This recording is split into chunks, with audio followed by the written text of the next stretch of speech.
સારા માણસ પાસે બેઠો એટલે સારી સંગત આવે અને નબળા માણસ પાસે બેઠો એટલે નબળી સંગત આવે.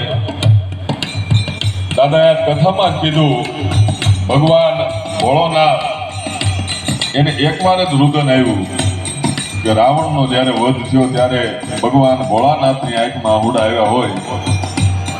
એટલે રાવણને એકવાર એવો વિચાર આવ્યો કે મારે જાનકીને મનાવવા હોય તો શું કરવું, અને જાનકીને મનાવવા માટે થઈ અને રાવણ છે, આ કાગબાપુની કવિતા છે, જાનકીને મનાવવા માટે થઈ અને મારે શું કરવું, અને એટલા માટે થઈને રાવણ છે એ ભગવાન રામનું રૂપ લે. પણ ભગવાન રામનું જ્યાં રૂપ લીધું ને ત્યાં તો એને હારા હારા દાદા વિચાર આવવા માંડ્યા. અને પેલો અને હારો વિચાર એને એ આવ્યો કે સૌથી મારો મોટો ભાઈ જે કુબેર છે એને મેં મારી અને હિમાલયની માલિપા ગાદી મૂક્યો છે. સૌ પ્રથમ તો મારા ભાઈને બોલાવી અને મારે એને એની ગાદી સોંપી દેવી જોઈએ. અને પેલો વિચાર એ આવ્યો. એટલે આ કાગબાપુની કવિતા.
મંદોદરીએ એના પતિ એટલે કે રાવણને બહુ સમજાવ્યો કે રાવણ તું જાનકીને મૂકે, આ તો જગદંબા છે.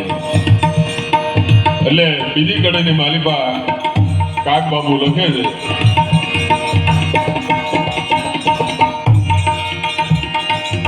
મંદોદરીની મને હાથી વાતો મારા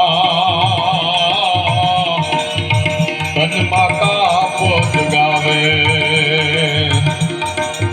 મંદોદરીની મને હાથી વાતો મારા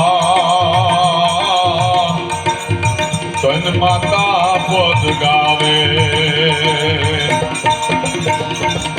લંકાય નગરી મને, લંકાય નગરી મને, લંકાય નગરી મને, લંકાય નગરી મને એ રૂપ ધારીને મને વનનો કેડો બતાવે. નામનો રૂપ ધરો ત્યારે રે રે મને એવા રે સાંગલો, એવા રે સાંગલો આવે, એવા રે સાંગલો આવે રે મારા મોઢિયાને રૂપ ગાવે. રામનો રૂપ ધરો ત્યારે રે રે મને એવા રે સાંગલો. અત્યાર સુધી આપ સૌએ પ્રેમથી સાંભળ્યો એ બદલ ખૂબ ખૂબ આભાર. ધન્યવાદ. જય માતા.